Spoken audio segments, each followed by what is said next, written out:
The forest swallowed us whole, its shadows clawing at the edges of my courage. I was 22, gay, and terrified not of the dark or the deer we were tracking, but of the man walking beside me. Jake, my best friend since we were kids, had no idea who I really was. We'd grown up in a small town in upstate New York, where the air smelled of pine and suspicion. Jake was the kind of guy everyone loved, broad-shouldered, quick with a laugh, the star of our high school football team. I was the quiet one, always trailing in his orbit, hiding my truth behind a smile. Being gay in a place like ours felt like carrying a grenade with the pin half pulled. You either buried it deep or waited for it to explode.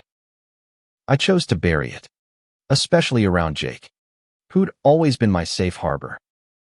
But that weekend, in the heart of the Adirondacks, something shifted. The woods have a way of stripping you bare, and I wasn't ready for what they'd reveal.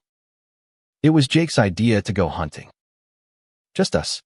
Man, he'd said, tossing me a beer at his dad's cabin. No phones. No bullshit. Like old times. His grin was infectious, but I felt a pang in my chest. Old times meant sleepovers where I'd lie awake, memorizing the curve of his jaw in the moonlight, hating myself for it. I agreed anyway, because saying no to Jake was like saying no to gravity. You just didn't. We hiked deep into the forest that first morning, the air crisp with October frost. My boots crunched on leaves, each step heavier than the last. Jake carried his rifle with ease, his camouflage jacket blending into the trees.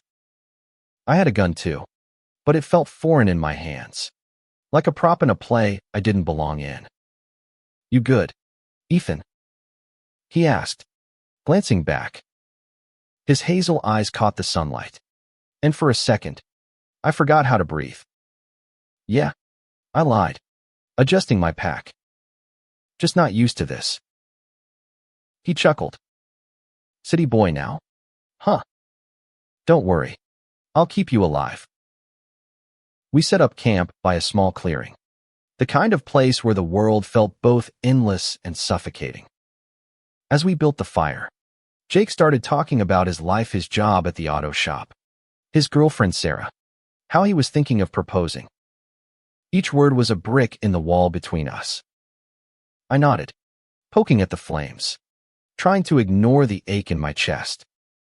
I'd always known Jake was straight, but hearing him plan a future that didn't include me cut deeper than I expected. That night, under a sky bruised with stars, Jake got quiet. We were sitting by the fire, passing a flask of whiskey back and forth. The silence wasn't new. We'd had plenty of quiet moments growing up. But this one felt different, like the air was holding its breath. You ever feel like you're running from something? He asked suddenly, his voice low. I froze, the flask cold against my palm. What do you mean? He stared into the fire, his jaw tight. Like, there's something inside you, something you don't want to face. And no matter how far you go, it's still there. My heart pounded. Was he talking about me? Did he know? I'd spent years perfecting my mask, laughing at his crude jokes, dodging questions about girls, keeping my distance when he got too close.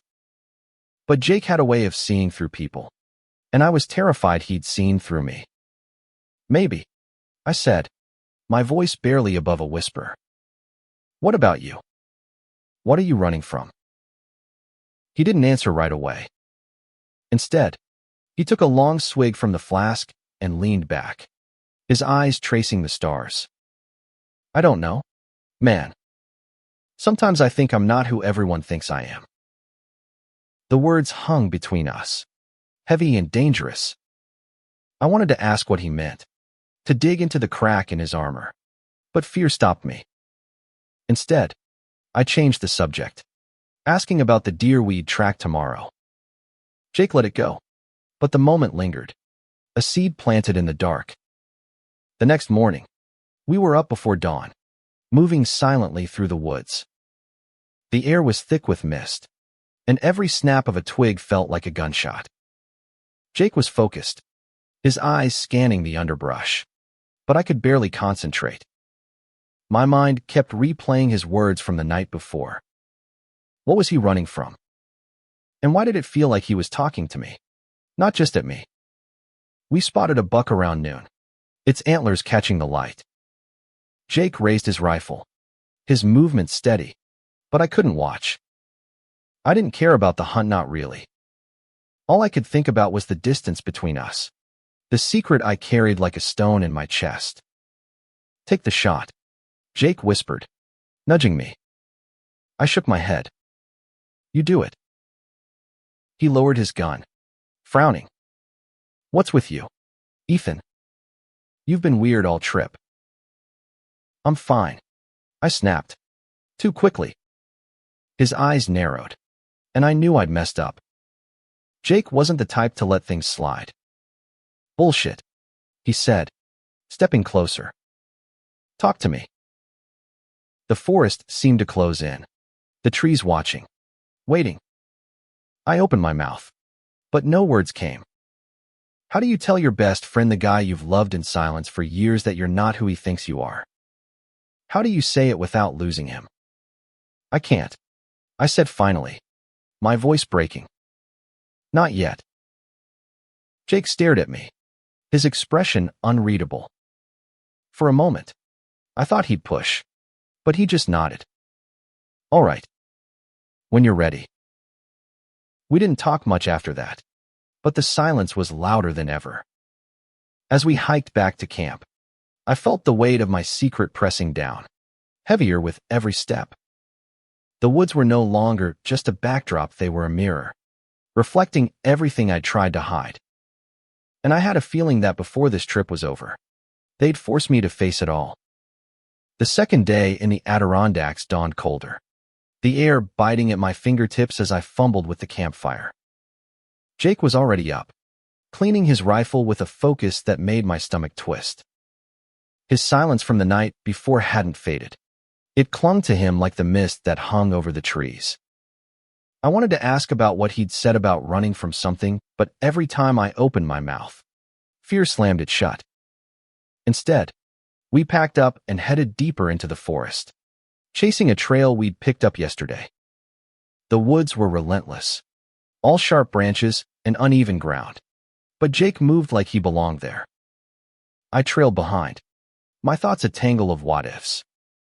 What if I told him I was gay? What if he hated me for it?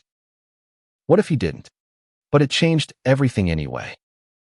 I'd spent years building a life around Jake, around his laughter, his loyalty, the way he made the world feel less heavy. The thought of losing that was worse than any rejection. We stopped at a ridge overlooking a valley, the kind of view that made you feel small. Jake set down his pack and pulled out a thermos of coffee, offering me a sip. You're quiet today, he said, his tone casual but probing. Still weird about yesterday. I took the thermos, avoiding his eyes. Just tired. He snorted. You're a shitty liar, Ethan. My heart skipped. What's that supposed to mean? It means you're hiding something. He leaned against a tree, crossing his arms. You've been off since we got here. Hell, maybe longer. What's going on? Panic clawed at my throat. I could have laughed it off, made some excuse, but the way he looked at me steady, unflinching, made it impossible. Jake had always been able to read me, even when I didn't want him to. It's nothing, I said, but my voice cracked, betraying me. He stepped closer, his boots crunching on the frost-covered ground. Don't do that.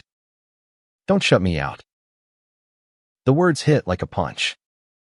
Shut him out. All I'd ever done was let him into much. Too close. Until my feelings for him became a secret I couldn't outrun. I turned away, staring at the valley below, the trees stretching endlessly into the distance. You wouldn't get it, I muttered. Try me. I shook my head, my chest tight. I can't. Jake. Not like this. He didn't push, but I could feel his eyes on me, searching. We stood there, the silence stretching until it felt like it might break me.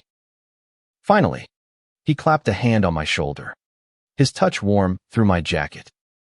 Whatever it is, you're still my brother.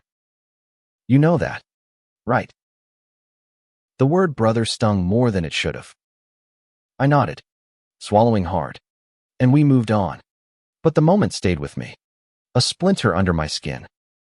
That afternoon, we tracked a deer through a dense thicket, the air heavy with the scent of damp earth. Jake was in his element, pointing out broken twigs and faint hoofprints like it was second nature. I tried to focus, but my mind kept drifting back to his words. You're still my brother. Did he mean it? Could he mean it if he knew the truth? We set up a blind near a small stream, crouching low in the underbrush. The world was quiet except for the trickle of water and the occasional rustle of leaves. Jake was scanning the trees, his rifle ready, but I was watching him. The way his breath fogged in the cold, the way his fingers curled around the gun's grip, was all so familiar, yet so far out of reach. You ever think about leaving? I asked suddenly, the words slipping out before I could stop them. Like, getting out of this town for good. He glanced at me, surprised. What? Like move to the city with you? Nah, man.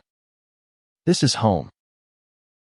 Home doesn't always feel like home, I said, my voice barely audible.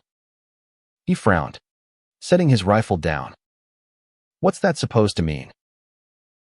I hesitated, the truth teetering on the edge of my tongue. Sometimes, you feel like you don't fit. Like you're pretending to be someone you're not. His eyes softened, and for a moment, I thought he understood.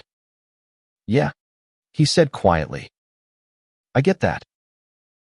My pulse quickened. You do.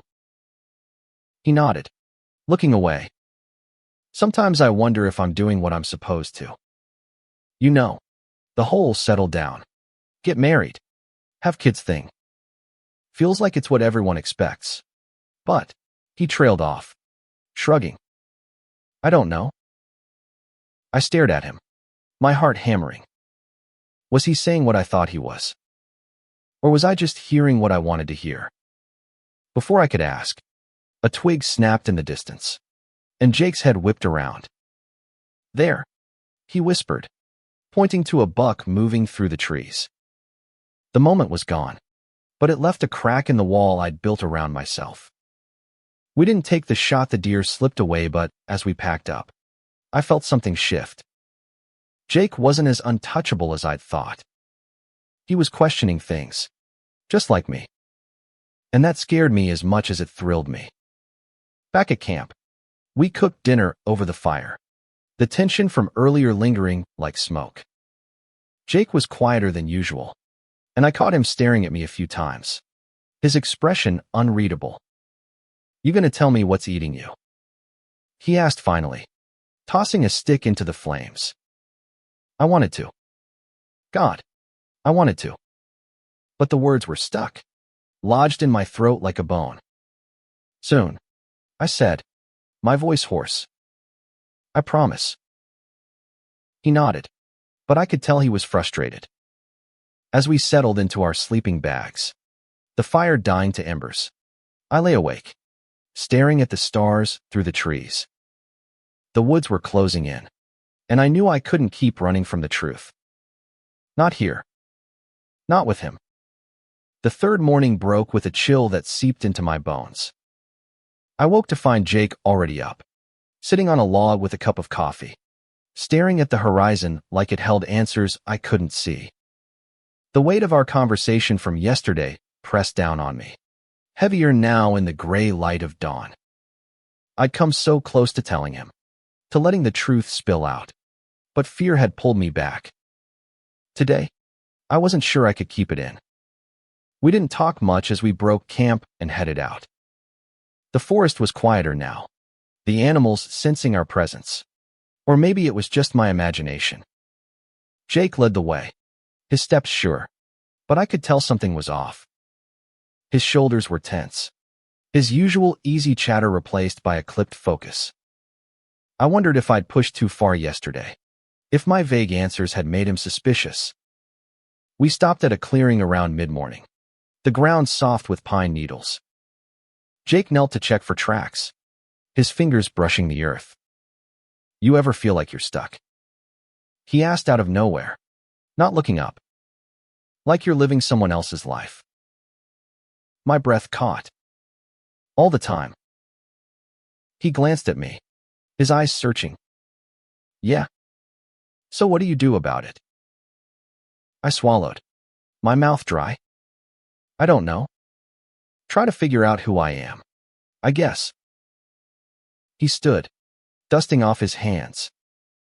"And who's that, Ethan?" The question hit like a bullet. I froze, my heart pounding so loud I was sure he could hear it. This was the moment I'd been dreading and craving all at once. But before I could answer, he turned away, pointing to a faint trail in the dirt. "Come on. Let's keep moving." The rest of the morning passed in a blur of hiking and tracking, but my mind was elsewhere. Jake's question echoed in my head, relentless. Who was I? To him, I was Ethan, his best friend, the guy who'd always been there. But I was also the guy who loved him in secret, who'd spent years hiding a part of himself to keep that friendship alive. The truth felt like a betrayal, not just to Jake, but to myself. By noon, we'd found another spot to set up a blind, this time near a rocky outcrop. The air was thick with the scent of moss and wet stone, and the silence between us was deafening. Jake was scanning the trees, but I could tell his mind was elsewhere too. Finally, he set his rifle down and turned to me, his expression serious. "All right, Ethan. No more dancing around it. What's going on with you?" I opened my mouth, but nothing came out. My hands were shaking, and I shoved them into my pockets to hide it. "It's complicated," I managed.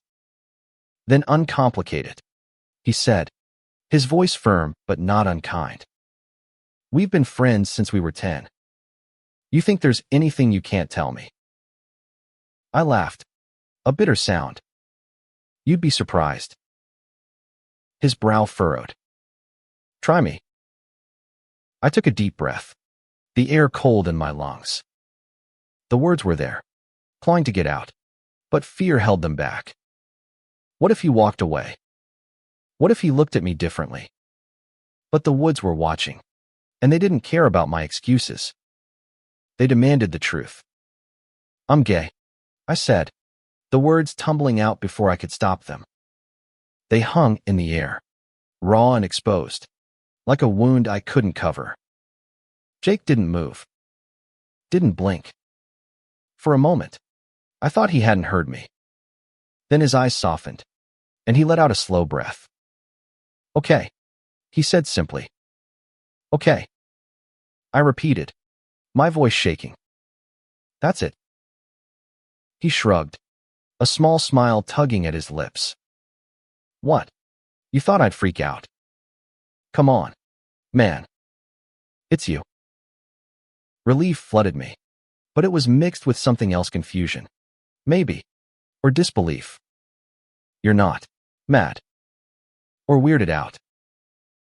He shook his head. "Why would I be? You're still Ethan. Still the guy who helped me pass algebra, who snuck beers with me behind the gas station. That doesn't change." I stared at him, my throat tight. I'd spent years imagining this moment, bracing for rejection, but here he was, acting like it was no big deal. It was almost too much to process. I started, then stopped. "I thought you'd hate me." Jake's smile faded, replaced by something fiercer. "Hate you? Ethan, you're my best friend. I'd walk through fire for you." The words hit harder than I expected, cracking open something in my chest. I looked away, blinking back tears. But Jake wasn't done. He stepped closer, his voice low. "Why didn't you tell me sooner?" I laughed, a choked sound. "Because I was scared. Because I stopped. The rest of the sentence too dangerous to say out loud. Because I'm in love with you." He didn't press, but I could feel his eyes on me, steady and warm.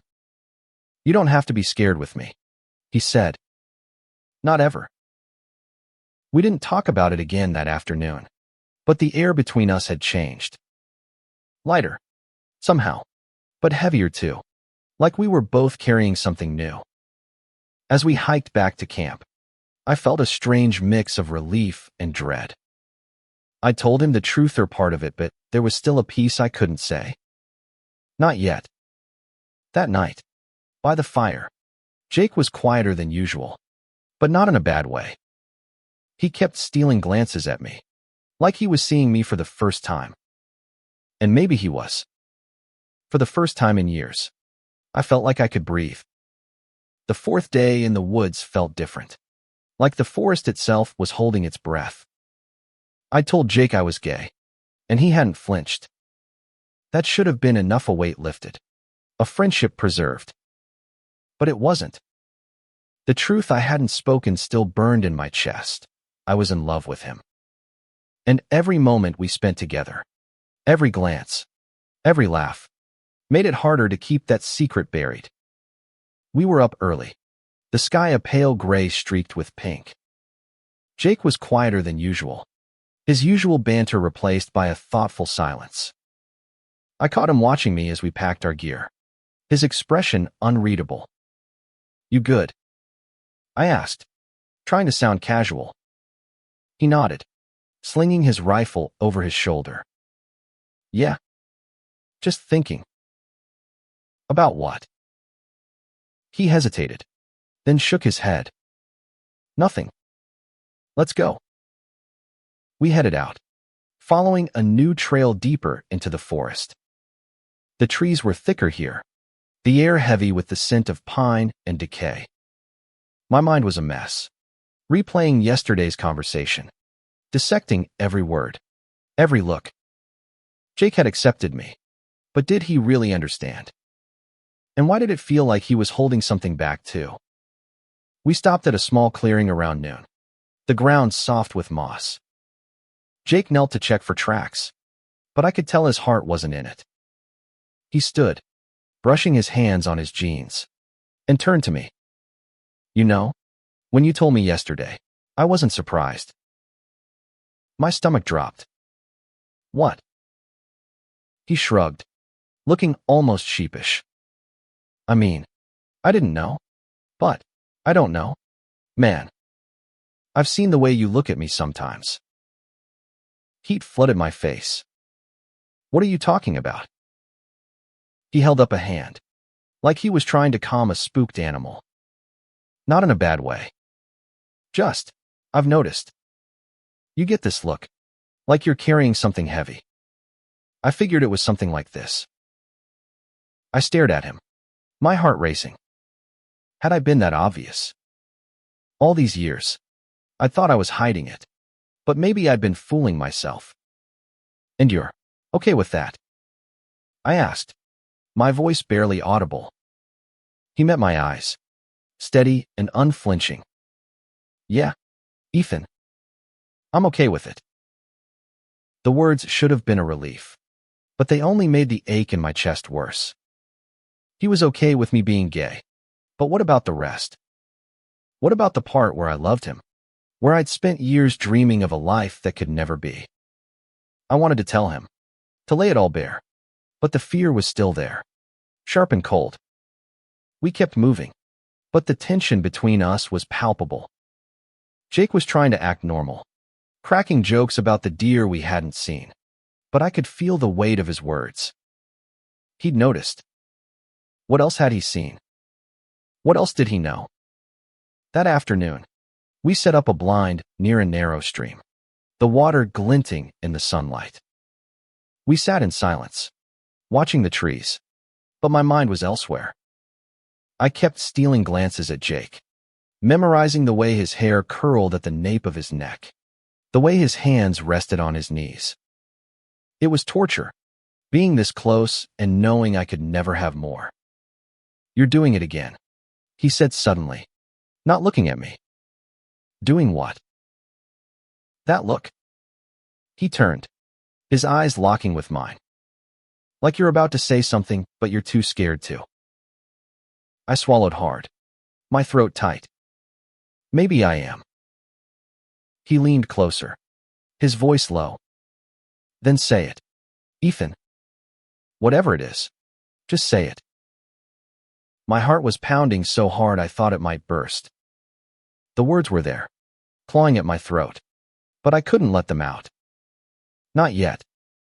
Instead, I shook my head, forcing a smile. "It's nothing. Just, thanks for being cool about yesterday." He didn't look convinced, but he let it go. "Anytime, man." That night, back at camp, the fire crackled between us, casting shadows on Jake's face. He was quieter than usual, his eyes distant. I wanted to ask what he was thinking, but I was too afraid of the answer. Instead, we talked about small things, old memories, high school pranks, the time we got stuck in a snowstorm and had to sleep in his truck. It felt good, almost normal, but there was an undercurrent, something unspoken. As we settled into our sleeping bags, Jake turned to me, his voice barely above a whisper. "You know you can trust me, right? With anything." I nodded, my chest tight. "I know." But I didn't. Not fully. Because trusting him with this, the whole truth, meant risking everything. And I wasn't sure I was ready to lose him yet. The fifth day dawned with a heaviness I couldn't shake. The forest, once a place of escape, now felt like a crucible, burning away the lies I'd told myself. Jake's acceptance of my coming out had cracked open a door, but behind it was a truth I wasn't ready to face. I loved him, and no amount of friendship could change that. We broke camp in silence, the air thick with unspoken words. Jake seemed distracted, his usual confidence replaced by a quiet intensity. I wondered if he was processing what I'd told him, or if there was something else, something he wasn't saying.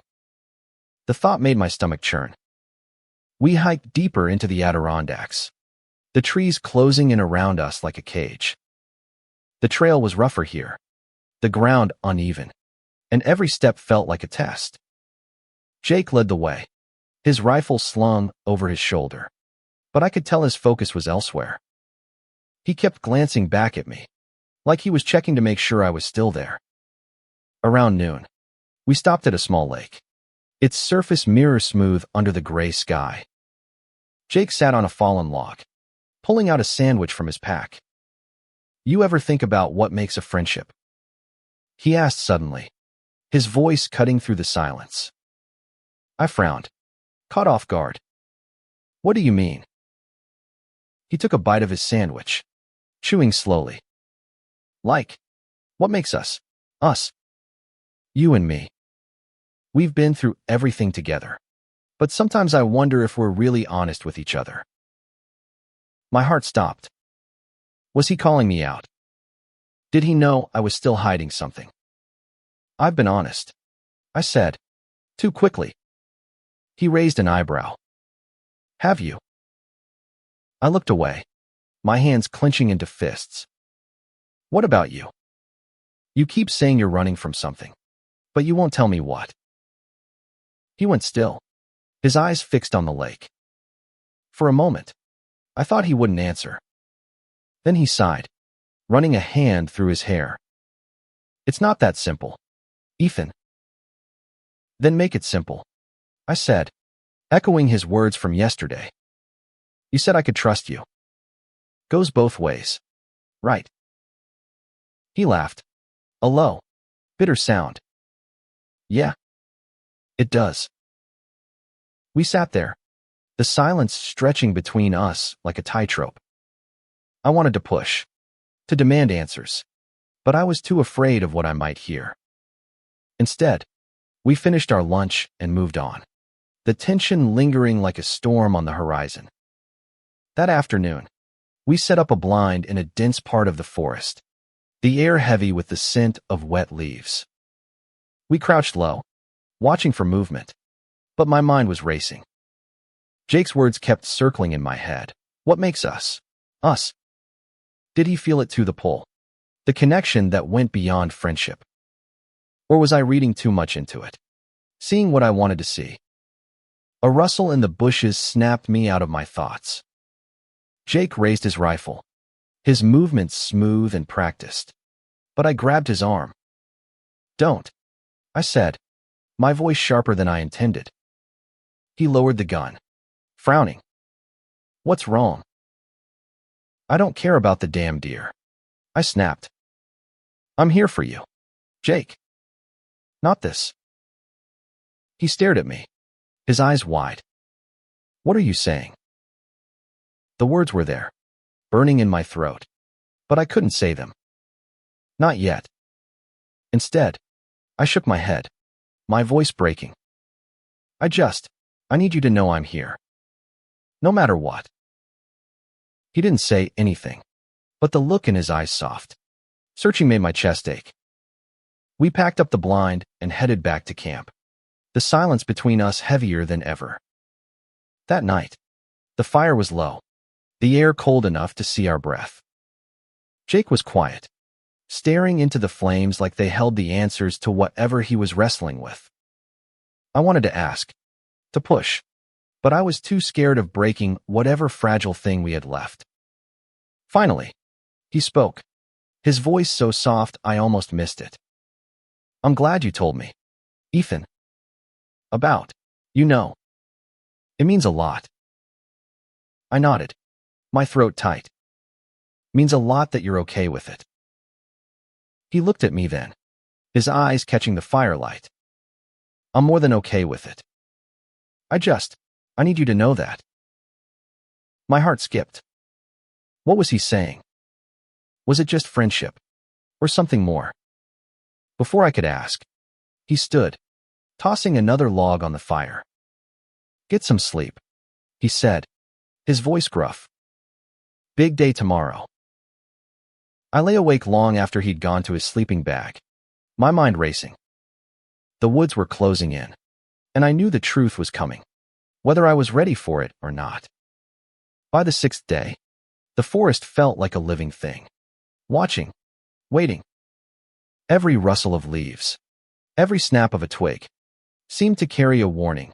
The truth was coming, and there was no escaping it. I told Jake I was gay, and he'd accepted it, but the weight of what I hadn't said he loved you was crushing me. We were up before dawn, the air sharp with frost. Jake was quieter than ever, his movements mechanical as he packed our gear. I caught him staring at me a few times, his expression a mix of frustration and something I couldn't name. It made my stomach twist, but I didn't ask. I was too afraid of the answer. We hiked to a new part of the forest, where the trees were older, their branches gnarled and heavy. The silence between us was unbearable, but neither of us broke it. I kept replaying our conversations, searching for clues. Jake had said he wasn't surprised I was gay, that he'd noticed the way I looked at him. Did that mean he knew how I felt? And if he did, why was he still here, acting like nothing had changed? We stopped at a ridge around mid-morning, the view stretching out over a sea of trees. Jake sat on a rock, his rifle resting across his knees. You ever feel like you're at a crossroads? He asked, his voice low. Like one choice could change everything. My heart pounded. Yeah. All the time.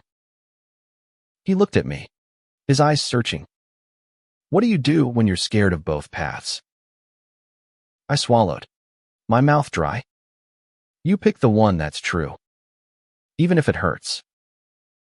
He nodded, like he was turning the words over in his mind. And what if the truth hurts someone else? My breath caught. Was he talking about me? About himself? Before I could ask, he stood, brushing off his jeans. Come on. Let's keep going. The rest of the day was a blur of hiking and tracking, but my mind was stuck on that moment. Jake was wrestling with something, just like I was. But what? Was it about me? Or was it something else entirely? The uncertainty was driving me crazy, but I couldn't bring myself to ask. Not yet. That afternoon, we set up a blind near a small clearing, the ground soft with fallen leaves. We sat in silence, watching for movement, but my thoughts were elsewhere. I kept stealing glances at Jake, trying to read him, but he was closed off, his face a mask. Finally, he spoke, his voice barely above a whisper. I've been thinking about what you said. About being true to yourself. I froze, my heart racing. Yeah. He nodded, his eyes fixed on the trees. It's hard. You know. Knowing who you are when everyone expects you to be something else. I wanted to ask what he meant, to dig into whatever he was holding back, but fear stopped me. Instead, I said, you don't have to be what they expect. You can just be. He looked at me then, his eyes soft and vulnerable. And what if I don't know who that is? The words hit like a punch. I wanted to tell him he was enough, that he didn't need to be anything other than himself. But the words stuck in my throat, tangled with my own feelings. Instead, I reached out, resting a hand on his shoulder.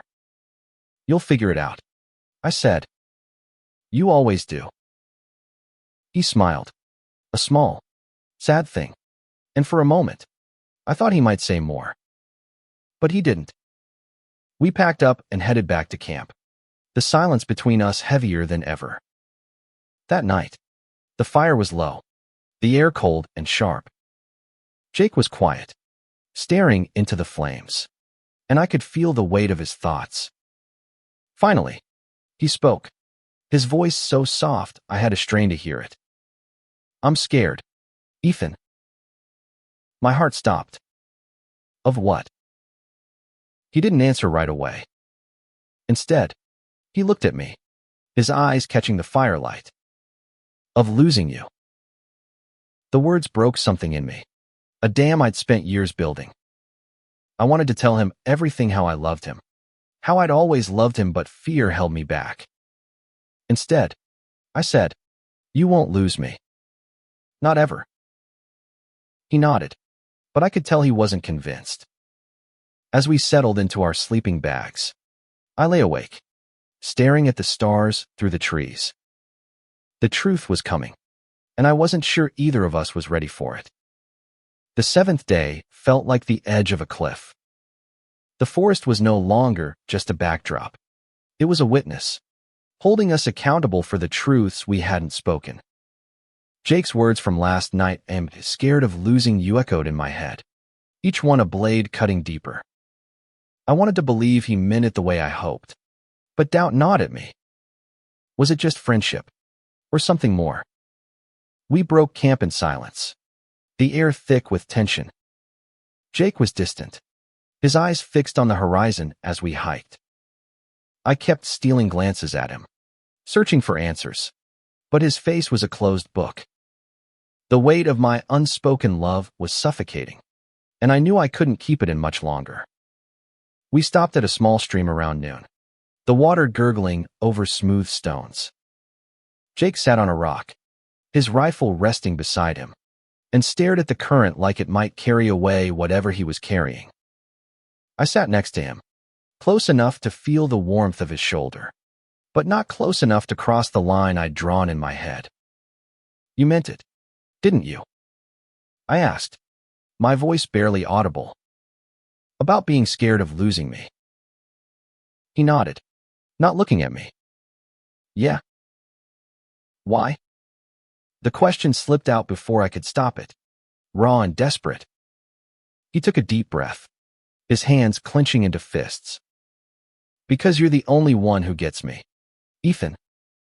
The only one who's ever seen me. Not just what everyone else sees. My heart raced. And who's that? He turned to me then, his eyes fierce and vulnerable all at once. I don't know. That's the problem. I've spent my whole life trying to be what they want me, Dad. Sarah. This town. But with you, I don't have to pretend. The words hit like a tidal wave, washing away the last of my defenses. I wanted to tell him everything, to confess the love I'd carried for years. But fear stopped me. What if he didn't feel the same? What if I ruined us? Instead, I said, you don't have to pretend with me. Ever. He smiled. A small, broken thing. I know. We sat there for a long time, the stream filling the silence. I could feel the truth pressing against my ribs, demanding to be let out. But I wasn't ready, not yet. That afternoon, we set up a blind in a dense part of the forest, the air heavy with the scent of pine. We crouched low, watching for movement, but my mind was elsewhere. Jake's words kept circling in my head. I don't have to pretend. Did that mean what I thought it did? Or was I just seeing what I wanted to see? A deer stepped into the clearing, its antlers catching the light. Jake raised his rifle, but his hands were shaking, just slightly. I grabbed his arm, my voice urgent. Don't. He lowered the gun, his eyes meeting mine. Why not? Because this isn't about the hunt, I said, my voice breaking. It's about us. He stared at me, his expression raw and unguarded. For a moment, I thought he might say something that would change everything. But he didn't. Instead, he stood, slinging his rifle over his shoulder. Let's go back. We hiked back to camp in silence, the tension between us electric. That night, the fire was low, the air cold enough to see our breath. Jake was quiet, staring into the flames, and I could feel the weight of his thoughts. Finally, he spoke, his voice so soft I almost missed it. I need to tell you something, Ethan. My heart stopped. What? He took a deep breath, his eyes fixed on the fire. I've been thinking about what you said. About being true to yourself. And I don't know if I've been honest with you.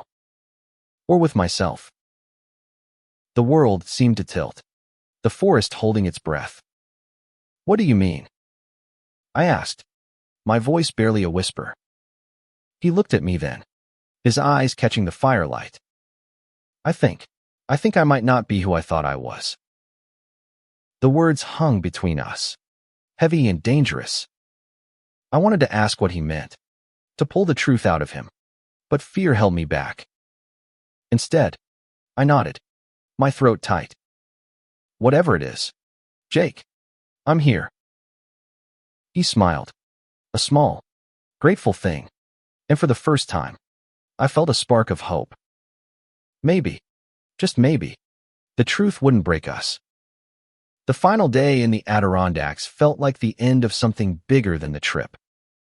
The forest was quieter now, the trees standing like sentinels as we packed up camp. Jake's words from last night, I might not be who I thought I was, had kept me awake, my mind racing with possibilities. Was he questioning his sexuality? His life? Or was it something else entirely? I didn't know, but the hope in my chest was dangerous. A flame I couldn't afford to let grow. We hiked out slowly, the weight of the past week heavy between us.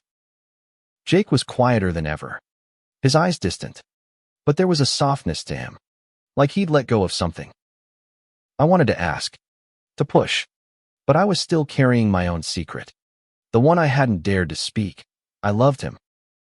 We stopped at a clearing around mid-morning, the same one where we'd set up camp that first night. The fire pit was cold now, the ashes scattered by the wind. Jake sat on a log, his rifle resting beside him, and looked out at the trees. "This place changes you," he said, his voice low. "Makes you see things clearly." I nodded, sitting next to him. "Yeah, it does."